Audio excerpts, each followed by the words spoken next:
Halo,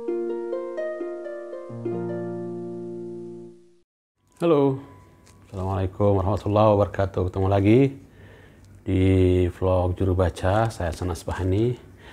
Kita ngobrolin puisi lagi.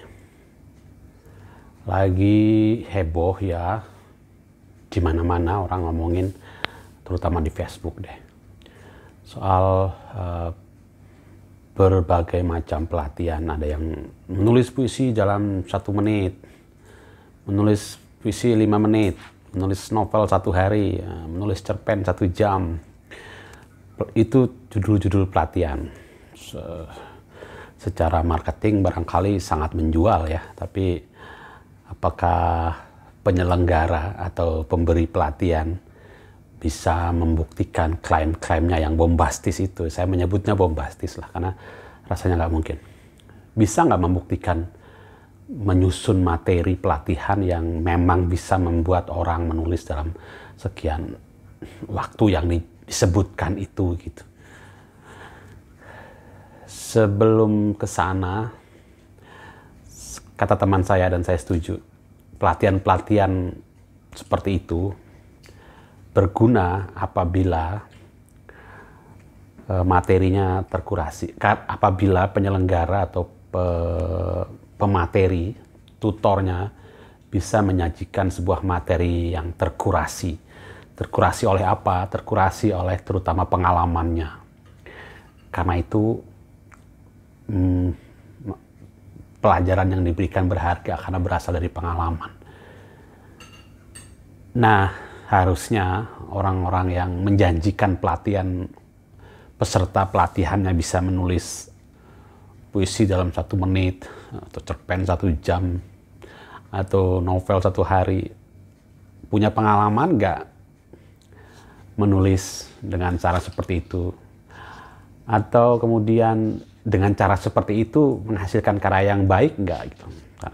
Karena seni sastra, sebagaimana seni-seni lainnya, bukan soal kecepatan, bukan seperti olahraga yang semboyannya aja kan Sitius, Altius, Fortius, semakin cepat, semakin tinggi, semakin kuat. Di dalam sastra kan tidak begitu semboyannya gitu. Jadi buat apa menjanjikan penulisan yang cepat-cepat itu? Tapi mungkin ada saja sih yang pengen tergoda atau ikut gitu ya, nggak bisa dilarang. Masalahnya pesertanya kemudian emang bisa nggak sih menulis secepat itu, dan kalaupun itu bisa, apakah hasilnya baik? Itu persoalannya gitu. Dulu memang ada Arswendo yang berdasarkan hasil pelatihan-pelatihan menulisnya, tentu saja berdasarkan pengalamannya yang kaya dan menghasilkan karya yang saat itu sudah sangat terkenal, bagus dan produktif gitu. Dia kemudian membuat serangkaian pelatihan gitu, temanya adalah mengarang itu gampang, yang kemudian dibukukan. Saya tidak pernah mengikuti pelatihan itu, tapi bukunya buat saya adalah memang memberi kesan bahwa menulis itu gampang. Tapi buat saya menulis tidak pernah gampang. Gampang kenapa? Kata Arswendo, karena bisa dipelajari. Nah, itu yang penting gitu. Nah, belajar terus-menerus itulah yang dijanjikan oleh bukunya Arswendo almarhum. Dan saya kira pelatihannya juga tidak jauh dari suasana belajar seperti itu. Saya menulis 2 buku tentang puisi, seperti mengarang itu gampang gitu. Dan kemudian sebelum saya memberi berbagai pelatihan, ada yang saya selenggarakan sendiri, kelas-kelas yang saya buka sendiri, ada juga beberapa lembaga yang meminta saya untuk menyusun kurikulum pelatihan 3 pertemuan, atau komunitas yang meminta bikin 4 pertemuan.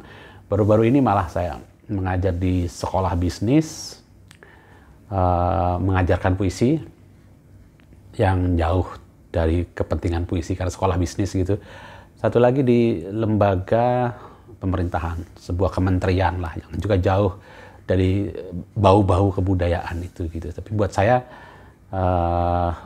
menarik dan berdasarkan kebutuhan pelatihan yang mereka minta, saya menyusun kurikulumnya begitu. Nah, saya berpikir begini, saya tidak pernah menjanjikan sebuah pelatihan yang membuat orang mudah menulis puisi, tapi memperkenalkan, memberi kesan mudah untuk hal-hal yang memang tidak pernah mudah gitu.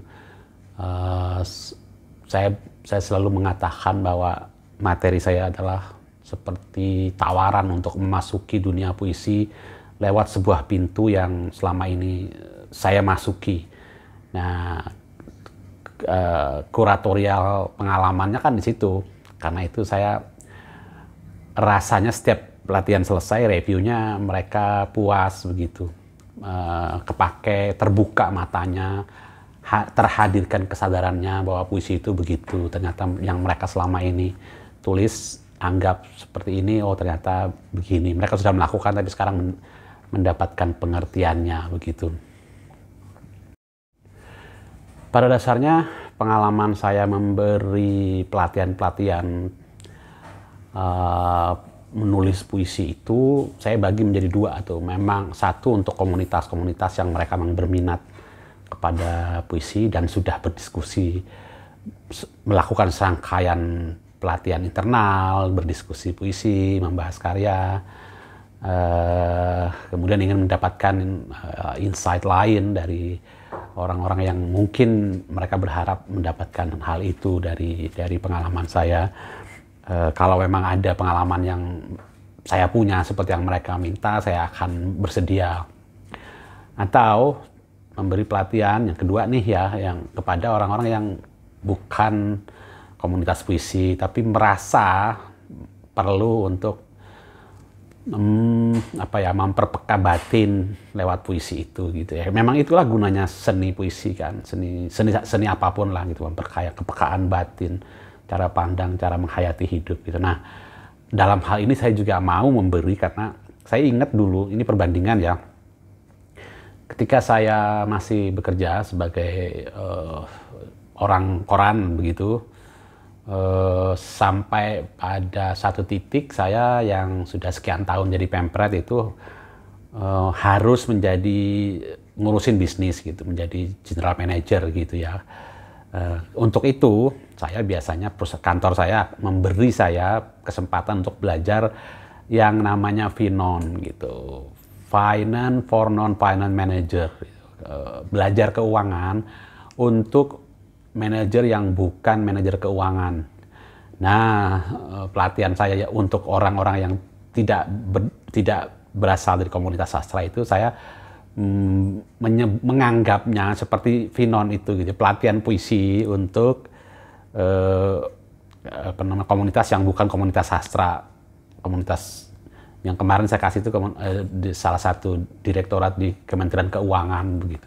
Dan mereka mengadakan workshop dulu, baru lomba, baru dijuri, dinilai, diumumkan gitu, dan pesertanya seluruh kantor-kantor di seluruh Indonesia. Nah, itu menarik sekali gitu. Saya semangatnya adalah supaya peserta merasa buat apa sih belajar ini gitu. Dulu juga salah kalau saya belajar buat apa sih saya belajar keuangan gitu kan.